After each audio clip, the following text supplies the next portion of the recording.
अस्सलाम वालेकुम नाज़रीन, आज़ाद स्टूडियो की स्पीड न्यूज़ में आपका खैर मक़दम है। इलाहाबाद हाई कोर्ट ने मंगल को संभल की जामा मस्जिद को मुतनाज़ा मुकाम के तौर पर हवाला दिया है। ये हवाला उस वक्त सामने आया जब मस्जिद की इंतजामिया कमेटी ने मुगलिया दौर की इस इमारत को पेंट करने की इजाज़त के लिए दरख्वास्त दायर की थी। अदालत ने हिंदू फरीक की दरख्वास्त पर स्टीनोग्राफर को हिदायत दी है कि वो शाही मस्जिद को मुतनाज़ा ढांचे के तौर पर तहरीर करे। इस केस की आइंदा समाअत 10 मार्च को होगी, जब महकमा आसार क़दीमा अपनी रिपोर्ट अदालत में पेश करेगा। ये मामला उस वक्त कानूनी तनाज़ा बना जब एक शिकायत में इल्जाम लगाया गया कि 16वीं सदी में मुगल बादशाह बाबर ने हरिहर मंदिर को मुनहदिम करके मस्जिद तामीर की थी। तेलंगाना हुकूमत ने ऐलान किया है कि तेलुगु साल नौ उगादी के मौके पर 30 मार्च को नए राशन कार्ड्स जारी कर दिए जाएंगे। रियासत में तमाम राशन कार्ड्स अब नए निजाम के तहत होंगे। एटीएम कार्ड के तर्ज पर QR कोड के साथ हल्के नीले रंग के होंगे। राशन कार्ड पर एक तरफ चीफ मिनिस्टर रेवंत रेड्डी और दूसरी तरफ वजीर उत्तम कुमार रेड्डी की तस्वीर होगी। पहले नए राशन कार्ड्स के लिए दरख्वास्तें दाखिल करने वालों को राशन कार्ड जारी किए जाएंगे। इसके बाद वक्फे से नए राशन कार्ड जारी करने का अमल जारी रहेगा। नए राशन कार्ड्स की इजराई के लिए प्रजा पालना, प्रजावानी, ग्राम सभा और मी सेवा मराकज से ताहाल 13 लाख दरख्वास्तें वसूल हुई हैं। समाजवादी पार्टी के MLA अबू आसिम आजमी को मुगल बादशाह औरंगजेब पर एक बयान की वजह से बजट इजलास के अख्तिताम तक असेंबली से मुअत्तल कर दिया गया है। रियासती वजीर चंद्रकांत पाटिल ने तजवीज़ पेश की थी कि अबू आजमी को इनके मुतनाज़ा बयान की वजह से इजलास के दौरान मुअत्तल कर दिया जाना चाहिए। उन्होंने कहा कि इनके काबिल एतराज़ बयान से ऐवान का विखार मजरू हुआ है। चंद्रकांत पाटिल की ये तजवीज़ मंजूर कर ली गई। वहीं रियासती वजीर जंगलात सुधीर ने मुतालबा किया कि अबू आजमी को न सिर्फ मुअत्तल किया जाना चाहिए बल्कि उनकी रुकनियत भी मनसूख की जानी चाहिए। इजलास के दौरान हुक्मरान और अपोजिशन जमातों के दरमियान अबू आजमी को मुअत्तल करने की तजवीज़ पर असेंबली में जबरदस्त हंगामा हुआ। उत्तर प्रदेश असेंबली में भी इस मामले पर हंगामा आराई देखी गई, जहां चीफ मिनिस्टर योगी आदित्यनाथ ने समाजवादी पार्टी कायदीन पर तनकीद की। दूसरी जानिब समाजवादी पार्टी के सरबराह अखिलेश यादव ने अपने MLA की तायद में ट्वीट किया है। उन्होंने कहा है कि अगर कुछ लोग ये समझते हैं कि मुअत्तली से सच की जबान को रोक सकता है तो ये उनकी मनफी सोच और बचकानापन है। आज की आज़ाद सोच ये कहती है कि हमें BJP नहीं चाहिए। मध्य प्रदेश के शहर उज्जैन में गांव कशी के मुलजिमीन की पुलिस की जानिब से परेड कराई गई। पुलिस जब 2 मुलजिमीन को लेकर सड़क पर निकली और मुलजिमीन को मजबूर किया गया कि वो गाय हमारी माता है और पुलिस हमारा बाप है जैसे नारे लगाए। इस केस में गिरफ्तारी के बाद सलीम और आकिब की घटाइया इलाके में परेड कराई गई। All India Muslim personal law board और कई मुस्लिम तंजीमें वक्फ तरमीमी बिल के खिलाफ दिल्ली में पार्लियामेंट के सामने जंतर मंतर पर 10 मार्च को धरना दे रहे हैं। All India Muslim personal law board के सदर मौलाना खालिद सैफुल्लाह रहमानी ने मिली तंजीमों के नुमाइंदों और इंसाफ पसंद अवाम से इस धरने में शिरकत की अपील की है। मौलाना खालिद सैफुल्लाह रहमानी ने अपने वीडियो पैगाम में कहा कि all India Muslim personal law board और मुतअद्दिद मुस्लिम तंजीमों और आमतुल मुसल्लिमीन की जानिब से मुख्तलिफ तरीकों से मरकजी हुकूमत और JPC के सामने अपनी नुमाइंदगी रखी थी, लेकिन इसका कोई असर नहीं हुआ। यही वजह है कि मुसलमानों से इंसाफ को यकीनी बनाने, वक्फ जायदादों के तहफ़्फ़ुज़ की जमानत हासिल करने और हुकूमत को मुतवज्जे करने के लिए ये धरना मुनज़्ज़म किया जा रहा है। तेलंगाना हुकूमत गच्चीबौली इलाके में 400 एकड़ सरकारी अराजी को नीलाम करने की तैयारी कर रही है।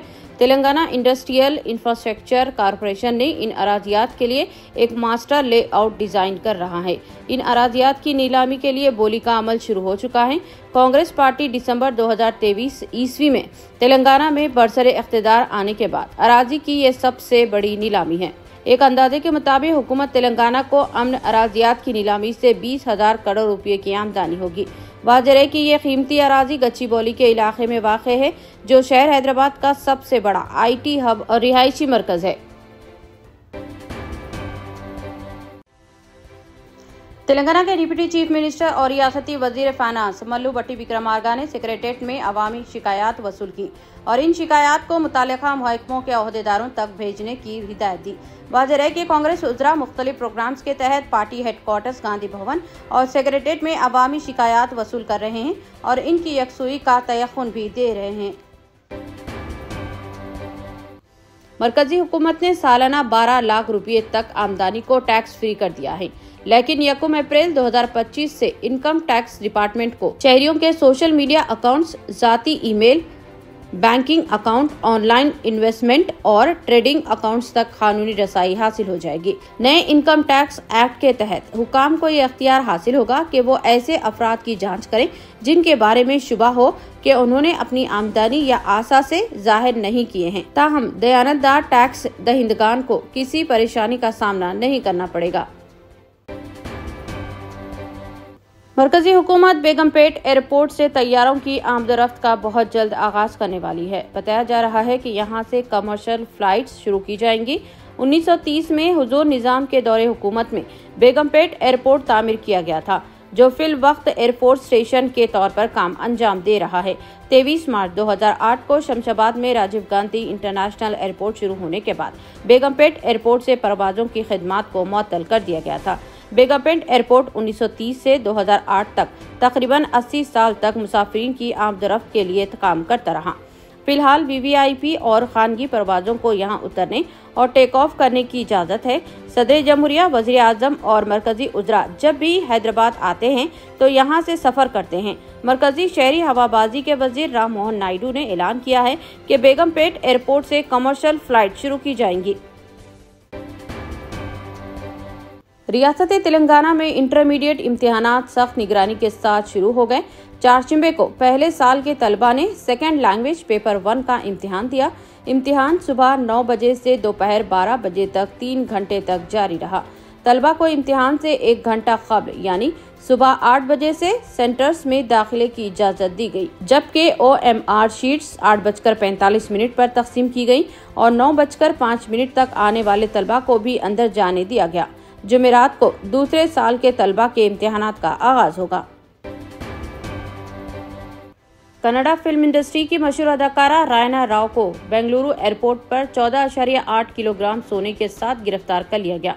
अहदेदारों ने उन्हें पीर की रात हिरासत में लेने के बाद अदालत में पेश किया गया, जहां से उन्हें 14 दिन की अदालती तहवील में भेज दिया गया। पुलिस जराये के मुताबिक रायना राव के वालिद एक आला पुलिस ऑफिसर IPS हैं और अब हुकाम इस मामले की मुकम्मल तहकीकात कर रहे हैं। तहकीकात में शामिल अफसरान के मुताबिक रायना राव दुबई से एमिरेट्स एयरलाइन के जरिए बेंगलुरु पहुंची थी। इनके बार बार होने वाले बैनुल-अक़वामी सफरों पर पहले ही नजर रखी जा रही थी। उत्तर प्रदेश के रामपुर में उस वक्त हंगामा किया गया जब मस्जिद में लाउड स्पीकर के जरिए इफ्तारी का ऐलान किया गया।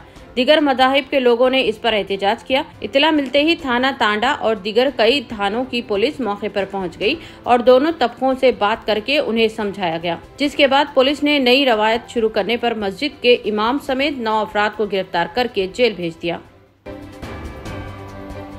बल्लागुड़ा हुदूद में एक डॉक्टर का कत्ल कर दिया गया।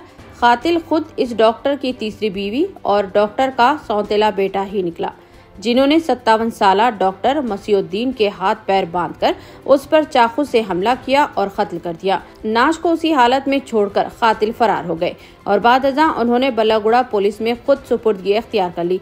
जराये के मुताबिक मकान में मसीउद्दीन की तीसरी बीवी शबाना के अलावा सौतेला बेटा समीर और इसका एक साथी पहले से मौजूद थे। डॉक्टर मसीउद्दीन का कत्ल सोची समझी मंसूबा साजिश तस्वुर किया जा रहा है। ताहम ताहाल कत्ल की वजूहात का पता नहीं चल पाया है। इस सिलसिले में पुलिस तहकीकात कर रही है। अमेरिका में गैर कानूनी पनाह गजीनों के खिलाफ जारी सख्त कार्रवाई के दौरान एक चौंका देने वाला मामला सामने आया, जहां एक हिंदू नौजवान ने मुस्लिम नाम से जाली पासपोर्ट बनाकर अमेरिका जाने की कोशिश की, मगर अमेरिकी हुक्काम ने इसे एयरपोर्ट पर ही गिरफ्तार करके मुल्क वापस भेज दिया। गुजरात के गांधीनगर जिले के कलूल के रिहायशी 32 साला जिग्नेश पटेल ने अपना नाम वसीम खलील रखकर जाली पासपोर्ट बनवाया और अमेरिका जाने की कोशिश की।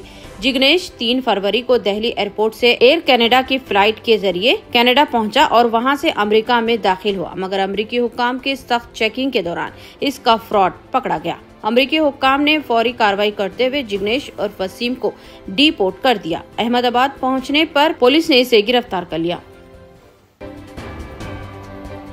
मस्जिदुल हराम में ज़ायरीन की आमदरफ्त में सहूलत के लिए 196 दरवाजे हैं, जिनमें से सबसे बड़ा बाब मलिक अब्दुल्ला है, जो दुनिया का सबसे बड़ा दरवाजा माना जाता है। जराये के मुताबिक मलिक अब्दुल्ला गेट की ऊंचाई 13.3 मीटर, चौड़ाई 7.7 मीटर और वजन 14 टन है। किसी भी मुकाम या इमारत में नस्ब किए जाने वाला अब तक ये सबसे बड़ा दरवाजा है। मस्जिदुल हराम में दुनिया भर से लाखों ज़ायरीन व आज़मीन हज की आमद का सिलसिला जारी रहता है। मस्जिदुल हराम की चारों सिमतों में बड़े दरवाजे नस्ब हैं, जिनकी मजमुई तादाद 196 है। रमजानुल मुबारक और आयाम हज में ज़ायरीन की सहूलत के लिए तमाम दरवाजे खोल दिए जाते हैं, ताकि ज़ायरीन को किसी किस्म की दुश्वारी का सामना न करना पड़े और आमदोरफ्त का सिलसिला बगैर किसी रुकावट के जारी रहे।